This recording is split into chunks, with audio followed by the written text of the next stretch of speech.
ابن عباس کہتے ہیں good deeds make the face light, give light to the heart and bring about ample provision. سبحان اللہ، رزق آتا ہے، لائٹ آتی ہے، چہرے پہ لائٹ آتی ہے، دل میں لائٹ آتی ہے نیک اعمال سے. فزیکل اسٹرینتھ، اللہ اکبر. ابن عباس کہتے ہیں نیک اعمال سے فزیکلی اسٹرانگ ہوتے ہو آپ. یہ بہت انٹرسٹنگ بات ہے، بہت بڑی بات ہے، ٹھیک ہے. اور آخری چیز، لو ان پیپلز ہارٹ، لوگوں کے دل میں آپ کا روب، دبدبہ، محبت پیدا ہو جاتی ہے. جب انسان نیک عمل کرتا ہے، نیکی کا ایک روب ہے، ٹھیک ہے. ایسے ہی مشرکین اللہ کے نبی سے گھبراتے نہیں تھے. وہ واقعہ آپ نے سنا ہے نا، ایک مشرک اللہ کے نبی جب ایک غزوہ سے واپس آ رہے تھے یا کسی ایکسپیڈیشن سے واپس آ رہے تھے، ایک مشرک نے جب وہ ریسٹ کر رہے تھے یہاں گردن پہ تلوار رکھی تھی، اللہ کے نبی اکیلے تھے، تو اس نے کہا کہ کون بچائے گا تجھے میرے سے؟ تو اللہ کے نبی نے کہا اللہ. تو اس کے ہاتھ سے تلوار چھوٹ گئی، وہ کانپنے لگ گیا. پھر اللہ کے نبی نے تلوار پکڑی، کہا اب تجھے کون بچائے گا؟ تو وہ تھر تھر کانپنے لگ گیا. تو یہ روب ہے ایک نیکی کا، ٹھیک ہے. تو یہی وہ بات کر رہے ہیں کہ لوگوں کے دل میں ایک روب اور محبت، آپ کی محبت اللہ پیدا کر دے گا لوگوں کے دل میں. اختلافات ختم کرنا، وہ کئی لوگ دیکھیں، میں نے ایک عالم کو یہ آنسر دیتے سنا ہے.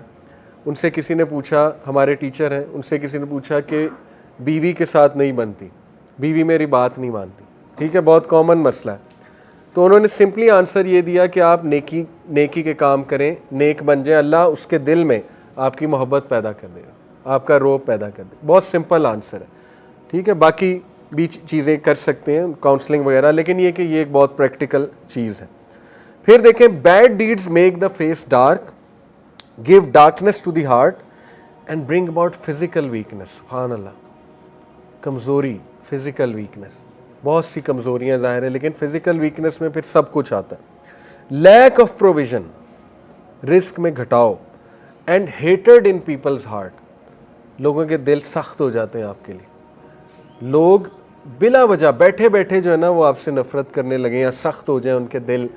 جو لوگ آپ کے قریب تھے وہ آپ سے دور ہونے لگ جائیں. تو یہ سائن ہے، سمجھ جائیں کہ اللہ نہ کرے کہیں میں نے کوئی ایسا عمل نہ کیا ہو کہ اللہ ناراض ہو گئے، ٹھیک ہے. تو یہ بہت اچھا لٹمس ٹیسٹ دے دیا ابن عباس نے ہمیں.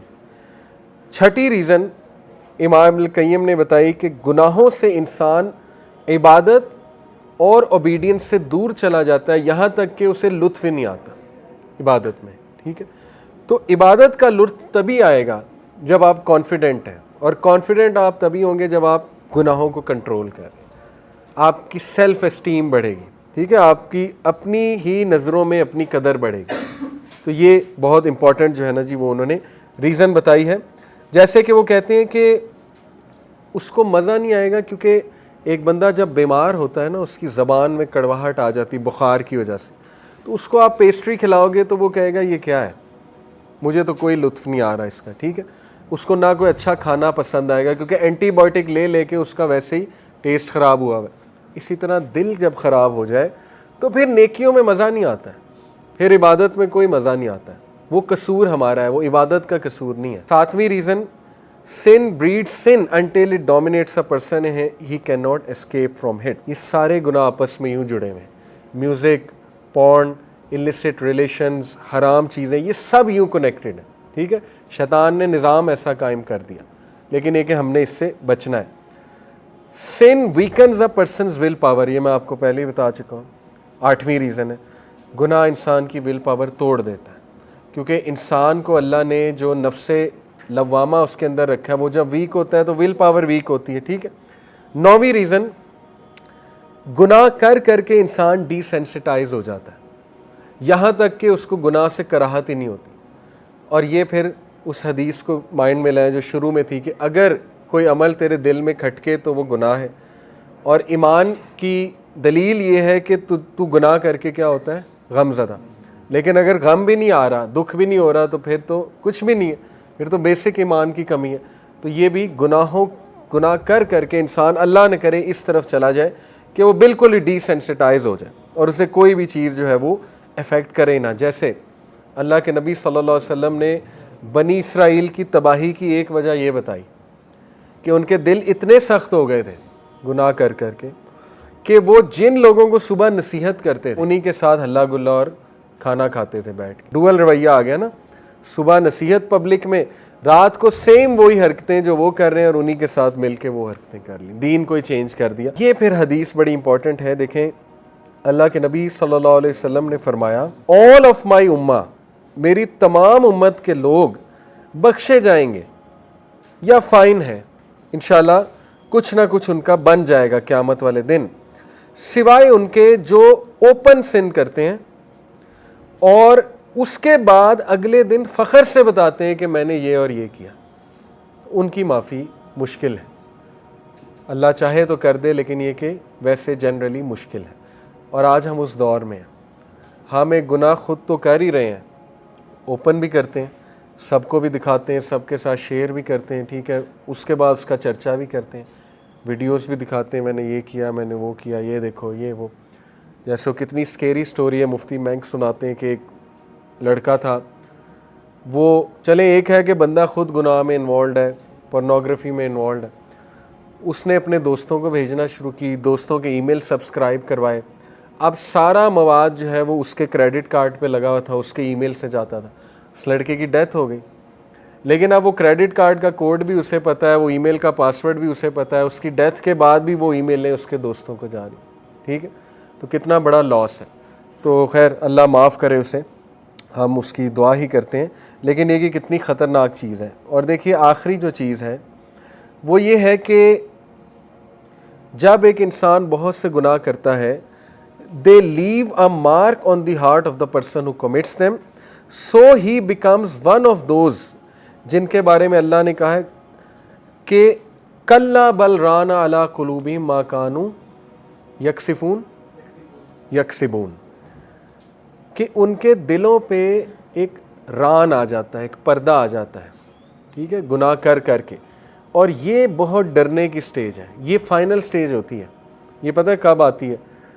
اللہ نے انسان کو کچھ نیچرل چیزیں دی ہیں جس سے وہ گناہوں سے بچ جاتا ہے. سب سے پہلے انٹویشن سمجھ دیں, ایک انٹرنل فیلنگ. سکس سینس اور انٹویشن میں تھوڑا سا فرق ہے. انٹویشن یہ ہے کہ اللہ کی طرف سے آپ کے اندر ایک میکانزم ہے برائی کی پہچان کا, وہ دیا اللہ نے.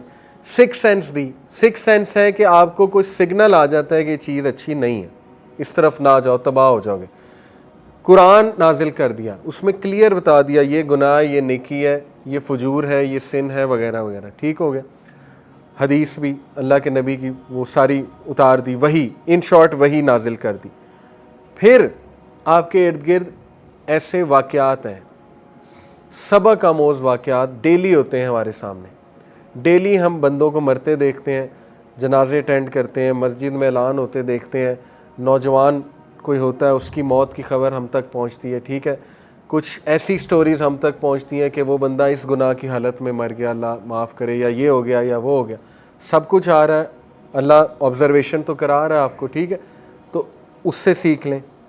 پانچویں چیز, اگر پھر بھی باز نہیں آ رہا بندہ, پھر اللہ تھوڑا سا جیسے ماں باپ نہیں مار لگاتے, پھر اللہ اس طرح بندے کو کھینچتا ہے کہ شاید ابھی یہ سمجھ جائے, کیونکہ ان چیزوں سے تو یہ نہیں سمجھ رہا, اور وہ بھی انسان کے لیے خیر ہے, لیکن اس میں نقصان بہت ہوتا ہے. ظاہر ہے کوئی لاس ہو جائے آپ کو, اللہ نہ کرے, کوئی آپ تکلیف میں مبتلا ہو جائے, کوئی بیماری آ جائے, اللہ نہ کرے, ٹھیک ہے, اللہ آپ کی کوئی چیز چھین لے. اللہ مالک ہے, بادشاہ ہے, جو چاہے کر سکتا ہے انسان کے ساتھ. وجہ کیا ہے کہ شاید اب آ جائے. اس طرح بھی نہیں آیا, پھر یہ ران ہے, پھر یہاں مہر ٹھپا لگتا ہے کہ یہ بندہ جو ہے بس اس کا فیصلہ ہو چکا ہے.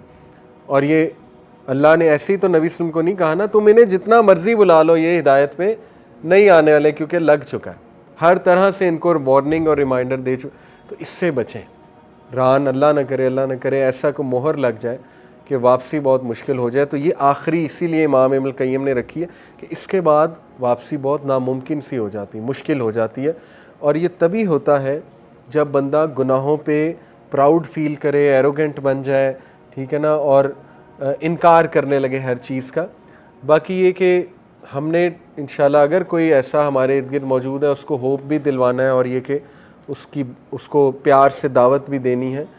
ہدایت اللہ کے ہاتھ میں, اللہ جس کو چاہے ہدایت دے, جس کو چاہے معاف کرے. تو ہماری کوشش ہونی چاہیے کہ اس کو ضرور یاد دہانی کراتے رہیں, واپس رہیں. لیکن یہ ہماری اصلاح کے لیے تھا, ران والا پوائنٹ کہ ایسا نہ ہو اللہ نہ کرے کہ ہم اتنے دور نکل جائیں کہ پھر دل پہ ہی مہر نکل جائے. تو ان 5 چیزوں سے فائدہ اٹھائیں, انٹویشن سے, سکس سینس سے, وحی سے, آبزرویشن سے, اور اللہ نہ کرے کوئی ٹیسٹ اور ٹرائل آیا ہوا ہے تو سیکھ جائیں, ٹھیک ہے نا, درست کر لیں اپنی ڈائریکشن کہ ابھی تو میں سدھر جاؤں, ابھی تو ٹھیک ہو جاؤں, اس سے پہلے کو اور بڑی تکلیف نہ آ جائے, تو وارننگز لے لیں ابھی سے, ٹھیک ہے. تو باقی یہ جی کہ گناہوں سے بچنا کیسے ہے, دیکھیں کچھ آپ تہیے کر کے اٹھیں, آپ کچھ آج فیصلہ کریں گے تو انشاءاللہ ان پہ آپ چلیں گے. مثال کے طور پہ نظروں کی حفاظت, یہ سب سے ضروری ہے. اس کا تہیہ کرنا کہ میں آج سے نظروں کی حفاظت کروں گا, I will try my best. Slip ہوں گا وہ چلو اللہ مالک ہے, لیکن یہ کہ جتنا میں کر سکتا ہوں, سڑک پہ چلتی عورت اس کی طرف نہیں دیکھنا, ٹھیک ہے, کوئی گاڑی چلاتے, بائک چلاتے, کوئی بد نظری نہیں کرنی, بازاروں میں جا کے بد نظری نہیں کرنی, انٹرنیٹ پہ اکیلے جب بیٹھے ہوئے بد نظری پوری ٹرائی کرنی ہے کہ میں نے بد نظری نہیں کرنی ہے, ٹھیک ہے. ایک تو یہ ارادہ. دوسرا یہ کہ اگر کوئی برا تھاٹ آ بھی جاتا ہے تو جس طرح میں نے آپ کو مثال دی نا کہ جب نوکری کی باری آتی ہے تو ہم وہ کام کر لیتے ہیں. آج آپ کو یونیلیور, پروکٹر اینڈ گیمبل یا نیسلے کہے کہ گناہ چھوڑ دو, ہم چھوڑ دیں گے کیونکہ موٹیویشن اتنی بڑی ہے, ٹھیک ہے. وہ ہمیں کہے جی کہ آپ نے یہ والی چیز آئندہ نہیں کرنی, ہم کہیں گے بسم اللہ, یہ تو کیریئر ہی اتنا, کیریئر گروتھ ہے, بالکل کریں. اس کا مطلب چھوڑ آپ سکتے تھے لیکن چھوڑا نہیں, ٹھیک ہے. کیوں نہیں چھوڑا؟ ایمان ہی نہیں ہے, اللہ کے وعدوں پہ یقین ہی نہیں ہے. لیکن اینی وے گناہ ہو جاتا ہے, اللہ تعالیٰ سب کو محفوظ رکھے. تو کچھ ارادے کر کے آج اٹھیں. وہ مجھے نہیں پتا, آپ نے خود لسٹ بنانی ہے, ہر بندہ اپنے آپ کو خود جانتا ہے. میں نے ایک مثال دے دی نظروں کی حفاظت, باقی آپ نے خود نوٹ آج جا کے کرنا ہے کہ یہ چیزیں ہاں مجھے چھوڑنی چاہیے. ہو سکتا ہے جھوٹ گناہوں کی جڑ ہے. جو بندہ بہت جھوٹ بولنے کا عادی ہو جائے وہ پھر کافی آؤٹ ہو جاتا ہے, گناہوں کی طرف چلا جاتا ہے. ڈومینو ایفیکٹ, ایک سے دوسرا, دوسرے سے تیسرا, اس کو آپ نوٹ کر لیں. پھر کچھ فیصلے کریں نیچے یہ چیزیں لکھ کے کہ آج سے میں نے نہیں یہ چیزیں کرنی, اور اس کے کاؤنٹر میں میں نے یہ پروڈکٹیو چیزیں کرنی, جیسے ایکسرسائز ہو گیا, گڈ ڈائٹ ہو گئی, میں نے اپنے آپ کو موٹیویٹڈ رکھنا ہے, میں نے وسوسوں کو کنٹرول کرنا ہے, وغیرہ وغیرہ. اور لاسٹلی اللہ سے دعا کرنی کہ اللہ یہ میرا پلان ہے, اور بے شک جو ورد ہے لا حول ولا قوت الا باللہ کے there is no strength no power except from Allah, وہ نیچے لکھیں, اس کو اپنے پاس محفوظ رکھیں, نوٹ پیڈ پہ یا موبائل پہ, جہاں بھی آپ لکھتے ہیں اسے, تاکہ وہ آپ دیکھیں بار بار, اپنے آپ کو موٹیویٹڈ رکھیں کہ میں نے پیکٹ آج کیا تھا, اور اللہ سے دعا بھی کی تھی کہ اللہ ہر پاور اور اسٹرینتھ تیری طرف سے, تو مجھے پاور دے دے, اسٹرینتھ دے دے. تو کیوں نہیں اللہ کی مدد آئے گی؟ ہو ہی نہیں سکتا اللہ کی مدد نہ آئے. قرآن کی تلاوت سنیں, بہت خوبصورت قرآن کی تلاوت یوٹیوب پر موجود ہے, مختلف قراء حضرات ہیں. میں صبح ہی میرے سب سے فیوریٹ قاری آج کل شیخ بندر بلیلہ, شاید آپ جانتے ہوں, یہ ان کی ایک ذات ہے عربیوں کی, بہت زبردست قاری ہیں, آیات بہت اچھی چوز کرتے ہیں. ان کی فجر کی نماز کی میں ریسیٹیشن سن رہا تھا, امام کعبہ ہیں, سبحان اللہ. انہوں نے پہلی رکعت میں سورہ یونس آیت نمبر 12 سے 16 پڑھی, اور وہ اتنی خوبصورت آیات ہیں. وہ شروع ہی یہاں سے ہوتی ہیں کہ جب انسان کو کوئی تکلیف پہنچتی ہے تو انسان اللہ کی طرف بھاگا جاتا ہے, لیکن جیسے اللہ تکلیف سے نکال لیتا ہے تو اللہ کو بھول جاتا ہے. اور اس کے بعد انہوں نے کچھ آگے اللہ تعالیٰ کچھ نصیحتیں کرتے. دوسری رکعت میں سورہ زمر آیت نمبر 10 سے 16 انہوں نے پڑھی, وہ بھی شروع اسی آیت سے ہو رہی ہے کہ جب انسان پہ کوئی تکلیف آتی ہے. دونوں کی تھیم سیم ہے. تو اس طرح کی تلاوت سنا کریں جس کا میننگ بھی آپ کو سمجھ آ رہا ہو, نیچے ٹرانسلیشن ہو, بہت فرق پڑتا ہے. قرآن جو ہے وہ شفا ہے. قرآن آپ کے جو زہر, گناہوں کا جو زہر ہے, ظاہر ہے پوائزن, اس کو دھوتا ہے. اس دل کو جو زنگ پڑا ہوا ہے, قرآن اور ذکر اس کو صاف کرتا ہے, ٹھیک ہے. تو آپ بہت اپنے اندر فرق فیل کریں گے. تو کچھ پریکٹیکل ایکشن لیں انشاءاللہ. جزاکم اللہ خیر. اب مغرب کا ٹائم ہے, اللہ تعالیٰ ہمیں گناہوں سے بچائیں اور مایوس نہ ہوں انشاءاللہ. اللہ تعالیٰ جو ہے وہ اس کے ہاں ہوپ ہی ہوپ ہے, اور کم بیک کرتے رہیں انشاءاللہ, ٹھیک ہے. اور اپنا خیال رکھیں. سبحانک اللہم و بحمدک اشہد ان لا الہ الا انت استغفرک و اتوب الیک. والسلام.